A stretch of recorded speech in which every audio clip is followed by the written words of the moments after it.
అందరికీ శుభములు తెలియపరుస్తా ఉన్నాను.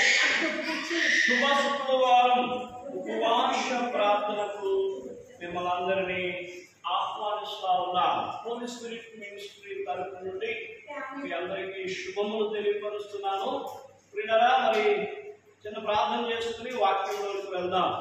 సకల ఆశీర్వాదానికి కారణభూతుడైన మా దేవ, ఈ నామములకు వందనాలు, స్తోత్రాలు నాయనా. మరి 7వ తారీఖు ఫిబ్రవరి నెలలో మందులను మీరు నిలవబెట్టినందుకు వందనాలు.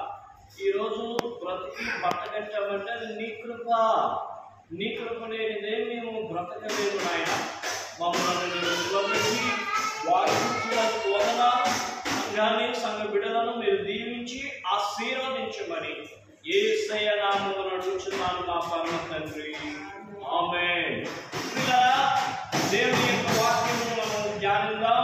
దేవుని వాక్యంలో ఇర్మియా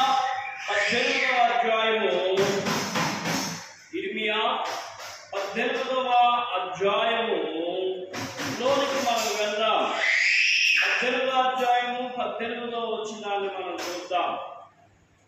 18వ అధ్యాయం 18వ వచనంలో, అప్పుడు జనులు ఇర్మియా విషయమై యుక్తిగల యోచన చేతము రండి, యాజకుడు ధర్మశాస్త్రము వినిపించక మానడు, జ్ఞాని యోచన లేకుండా నుండడు, ప్రవక్త వాక్యము చెప్పక మానడు, వాని మాటలలో దేనిని వినకుండా మాటలతో వారిని కొట్టుదము రండి అని చెప్పుకొనుచుండురి. ఒకానొకప్పుడు ఇర్మియా గారి యొక్క జీవితంలో జరిగిన సంఘటన ఏమిటి? ఆ సంఘటన అంటే ఇర్మియా 18వ అధ్యాయము 18వ వచనంలో చెప్తున్నాడు. ఏమని చెప్తున్నాడంటే, ప్రవక్త వాక్యము చెప్పక మానడు. ప్రవక్త ఏం చేస్తాడు? వాక్యమే చెప్తాడు. ప్రవక్త వాక్యం చెప్పక మానడు.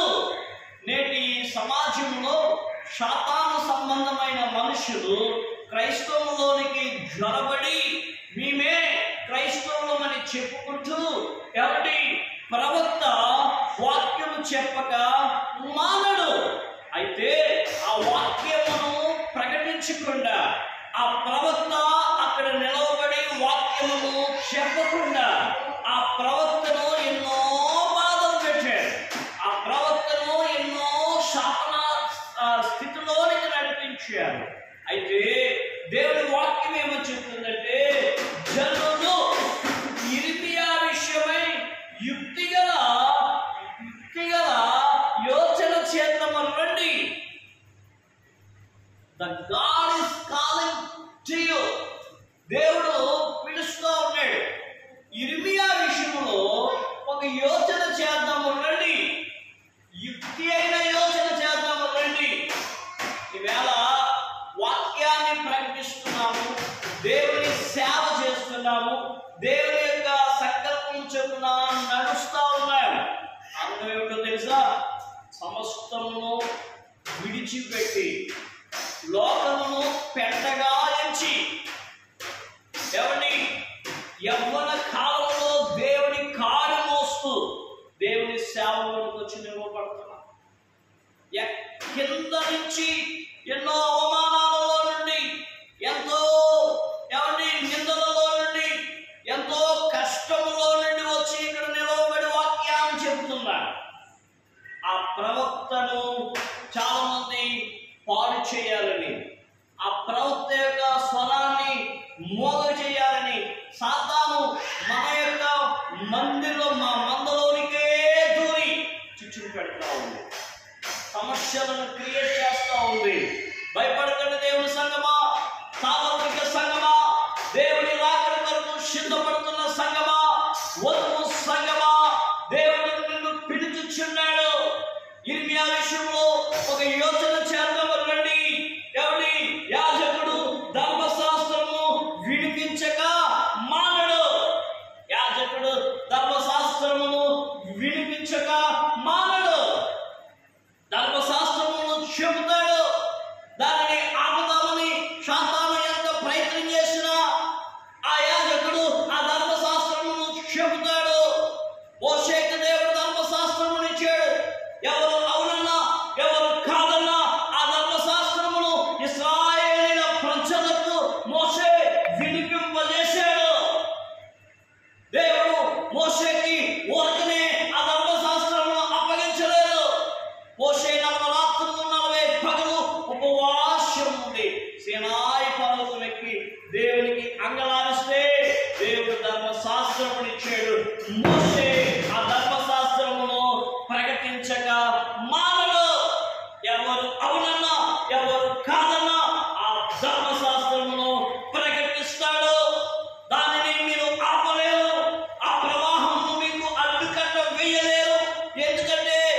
ధర్మశాస్త్రం. ఇర్మియా ఆ ధర్మశాస్త్రమును చెప్పగా మానడు. ఇంకొక విషయం చెప్తున్నాడు, జ్ఞాని యోచన లేకుండా ఉండడు. ఏదో మాట్లాడేస్తున్నాం కదా అనుకుంటాం, జ్ఞాని యోచన లేకుండా ఉండడు. అంటే ఒక మాటకి మనం మాట్లాడుతున్నామని అనుకుంటున్నాం, ఆ మాటకి ఎన్ని అర్థాలు వస్తున్నాయో తెలుసుకోవాలి. ఒక మాటే కదా అని అనుకుంటున్నాం, ఆ మాట జ్ఞాని పరిశీలిస్తాడు. జ్ఞాని మౌనంగా ఉండాలనుకుంటున్నావు, జ్ఞాని చూస్తున్నాడు. నీ మాట, నీ తీరు, నీ యొక్క నడవడిక జ్ఞాని పరిశీలిస్తున్నాడు. జ్ఞాని యోచన లేకుండా ఉండడు. అంటే అర్థం ఏమిటి?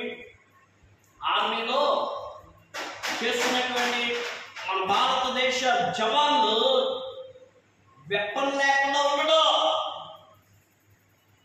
మనం అవతల ఏమనుకుంటాడంటే ఆర్మీలో ఉన్నటువంటి జవాను మామూలుగా ఉన్నాడు అని అనుకుంటాం. ఏమిటి? మన దేశ ప్రైమ్ మినిస్టర్ మోడీజీ, ఆయన వెనకాల ఎంతో సెక్యూరిటీ ఉంటుంది.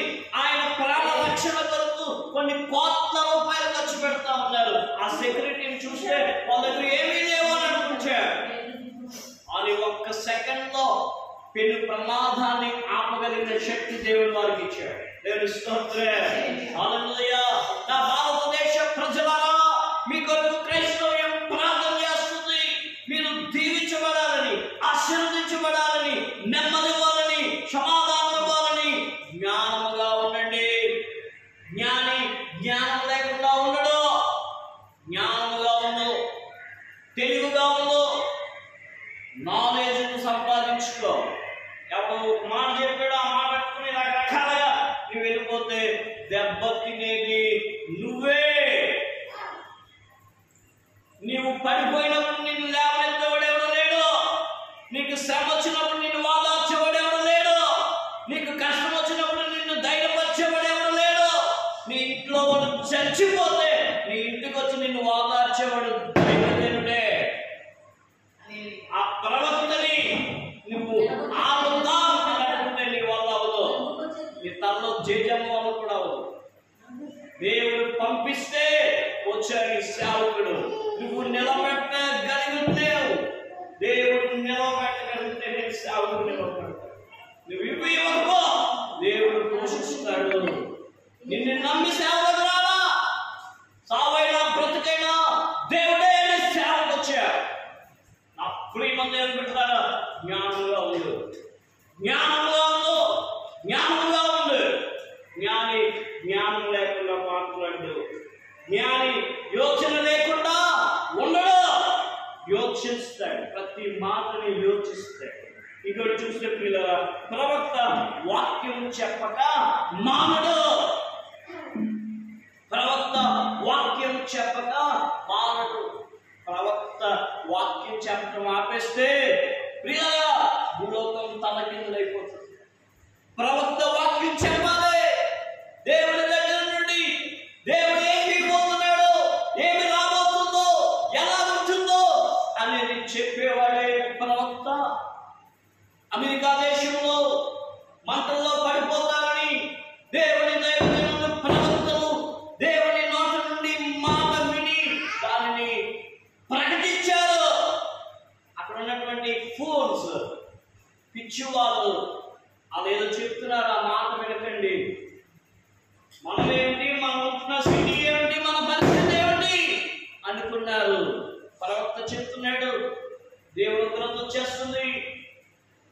ఈ సమయంలో మీరు చాలా జాగ్రత్తగా ఉండాలి. Be alert, surrender to Jesus Christ, cry to God. మీరు అంగలార్చండి, పెను ముప్పు వచ్చేస్తుంది అని చెప్పి ప్రవక్తే కదా అని అనుకున్నారు. అది జరగబోయేది చెప్పేవాడే ప్రవక్త. ఏం జరుగుతుందో కాదు, ఏమి జరగబోతుందో చెప్పేవాడే ప్రవక్త.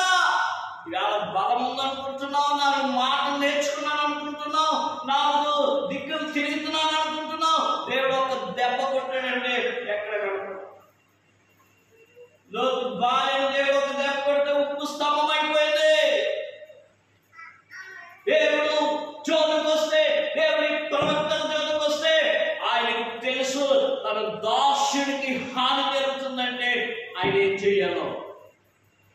ఆయనకి తెలుసు ఎలాగ నడిపించాలో, నా దేవుడికి తెలుసు ఎలాగ మార్గాన్ని వెయ్యాలో.